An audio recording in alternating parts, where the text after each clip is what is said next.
Merci.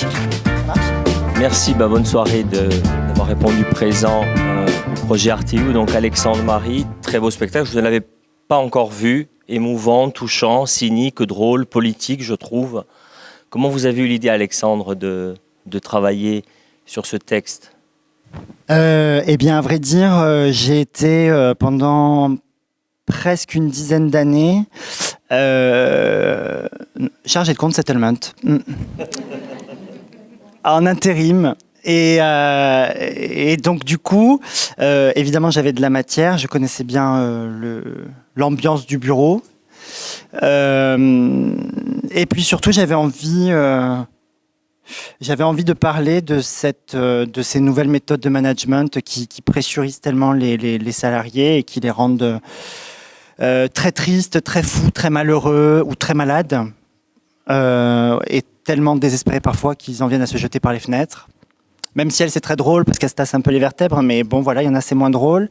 Et bon, moi, j'ai jamais, comme j'étais en intérim, moi, je subissais pas trop la pression de la hiérarchie, donc j'ai plus vu ce qui se passait autour de moi. Et moi, j'étais quand même protégé de ça, puisque je n'avais pas de prétention à... Ce boulot me servait à payer mes cours de théâtre, enfin bon, voilà. Mais j'ai vu des sacrés ravages et je trouvais que voilà, c'était un beau sujet. Oui, très politique, parce que ça a été écrit à l'époque de la loi El Khomri, d'où le nom de Myriam, qui s'appelait Nadia, je crois, à l'époque, du nom de ma vraie chef. Et on a décidé de la rebaptiser Myriam, voilà. Je pense qu'il y a des personnes qui veulent poser des questions et réagir par rapport au spectacle. Alexandre, quelle est la part de vérité dans cette pièce de théâtre ? Heureusement, pas grand-chose. Mais c'est presque plus le T-Rex, finalement. J'ai vraiment été traumatisé par Jurassic Park. Ça, c'est vraiment un truc.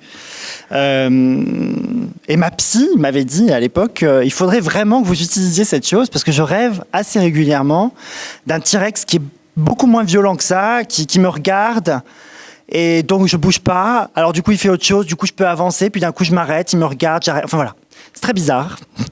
Voilà. Et puis, la part de vérité, c'est que, bon, le Easy Trade, je crois que ça s'appelle Easy Set. Je me rappelle plus trop. Mais le fonctionnement du service, c'est un peu comme ça. C'est un peu comme ça. Et encore... il y a des fois où voilà, on dit que la fiction dépasse la réalité, mais très très souvent, c'est la réalité qui dépasse la fiction. Bon, j'ai pas vu de coup de tête dans l'imprimante, mais j'ai vu quelqu'un mettre un grand coup de pied dans l'imprimante et se casser l'orteil. Et faire semblant de pas s'être cassé l'orteil et passer la journée à... Enfin bon... la clim, c'est un combat non-stop. La clim, c'est fou. Le vol de fournitures, les moyens généraux, c'est un combat non-stop. L'imprimante est l'ennemi du salarié qui travaille dans les open space, la difficulté qu'on a à gérer ces nouveaux logiciels où il faut venir le week-end pour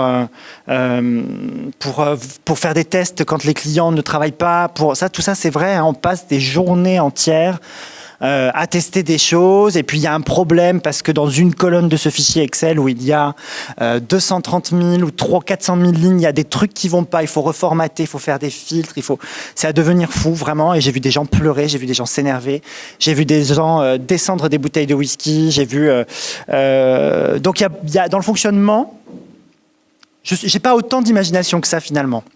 Après, l'idée c'était vraiment de mêler ça, le T-Rex avec le bureau. Mais j'avoue, j'ai tellement eu de fois envie de frapper mes collègues que enfin, voilà. Ça vient en fait, ça s'est retrouvé à un moment donné. Voilà. Après, il y a quelques personnages qui existent vraiment. Olivier existe vraiment. Il a vraiment une coupe de merde, mais ça va, il est sympa. Pierre est vivant et il est très sympa aussi. Il est très chouette. Sandrine existe vraiment aussi. Elle s'est pas jetée par la fenêtre, mais elle est tombée très malade. Enfin voilà, il y a quand même beaucoup de choses qui sont vraies, mais après j'ai mélangé à ma sauce. Marie, alors vous avez travaillé comment sur la mise en scène et la scéno, c'est-à-dire l'aménagement de l'espace ? Merci. On a essayé on est parti de quelque chose d'assez aseptisé. Enfin, au début, en tout cas, parce que là, bon, c'est moins rangé.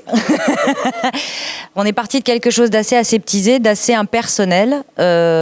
L'idée étant de toute façon de se dire que ce garçon, il n'a pas vraiment une vie personnelle très, comment dirais-je, très épanouie, très riche. Il vit il vit comme on lui a expliqué qu'il fallait vivre, c'est-à-dire acheter ses meubles chez Ikea, dans un truc un peu rangé, dans un truc un peu aseptisé. Voilà, c'est fonctionnel, c'est pratique. On est parti là-dessus et mon idée, mon envie en tout cas, c'était de travailler sur un espace très propre, très effectivement aseptisé, et de le rendre, voilà, et de le détruire à la fin, de jouer sur des aplats de couleurs, bien évidemment sur du rouge à la fin, parce que c'est la seule couleur un peu organique. Le reste, c'est pas du tout organique. Le vert, c'est pas organique. Enfin, pas ce vert-là en tout cas. Le blanc, ça l'est pas non plus. Voilà, et puis dans la mise en scène, on avait envie d'utiliser les objets. On a beaucoup utilisé les objets parce que ça nous paraissait intéressant parce que finalement, c'est un peu ça la vie au bureau, c'est que dans certains bureaux en tout cas, on transforme les gens en objets, c'est-à-dire ils sont utiles, ils ont une utilité, ils ont une fonction, et quand ils remplissent plus cette fonction, ils finissent à la poubelle. Voilà, c'est pas une allégorie qu'on est allé chercher bien loin, malheureusement, j'aurais préféré aller la chercher plus loin. Voilà, et on a tout ce théâtre d'objets, je trouve qu'il a assez du sens. On a voulu l'utiliser là parce qu'effectivement, on jette les gens comme des Tipex parfois, quand ils sont même pas encore totalement usagés. Et voilà, donc c'était autour de tout ça qu'on avait envie de jouer, et puis d'essayer de focuser, pour employer un terme qui n'est pas français, sur l'humain en tant que tel et sur Alexandre en tant que tel, et vraiment de nettoyer tout ce qu'il y avait autour pour créer un écrin pour que lui seul existe un peu au milieu de ces deux espaces aussi peu accueillants l'un que l'autre. Oui, bonsoir et félicitations. Merci. C'était pour savoir, en fait, le fait d'écrire une pièce et en même temps de la jouer, est-ce que c'est une difficulté supplémentaire ou une facilité ? C'est une difficulté supplémentaire pour le metteur en scène qui me dirige, puis d'un coup, je peux mettre la faute sur l'auteur. Oui, c'est ça. Et quand c'est mal écrit, on remet la faute sur le comédien. Enfin, voilà. C'est bon. Alors, il y a quand même un truc bizarre quand on apprend le texte. Quand on apprend le texte de quelqu'un d'autre, il faut vraiment l'apprendre.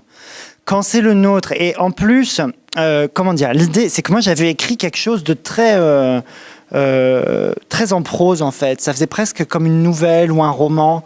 Et j'ai fait appel à Marie, qui vient principalement de l'humour, du one-man show. Je ne suis pas un gros fan de one-man show, mais j'aime ceux de Marie parce que elle... Non, mais c'est vrai, sinon je ne serais pas venue te voir. Et c'est vrai, c'est parce qu'elle elle essaye Déjà, elle essaye de faire de ces gens des vrais acteurs, et elle sait les diriger. Et parce que je voulais vraiment qu'elle casse cette prose et ce texte qui était très rédigé pour avoir un vrai lien avec le public et pouvoir l'embarquer un peu plus dans quelque chose d'un peu plus humain. Et voilà, donc c'est comme ça qu'elle m'a coupé les 3/4 de mon texte. Parce que finalement, d'un coup, on se rend compte qu'en posant une question au public, ou avec un regard, ou avec un geste, on n'a plus besoin d'écrire, on n'a plus besoin de... Et c'est là que le théâtre intervient, vraiment dans l'écriture. Et donc, des fois, il a fallu un peu désapprendre le texte pour réapprendre autre chose, faire le sacrifice de jolies tournures de phrases où on se disait « Waouh, j'écris bien », et en fait, non. Il faut virer le truc. Mais c'est vrai que ça n'a pas été si simple que ça. Finalement, je trouve que c'est une difficulté supplémentaire. En tout cas, pour moi, c'en est une. Voilà.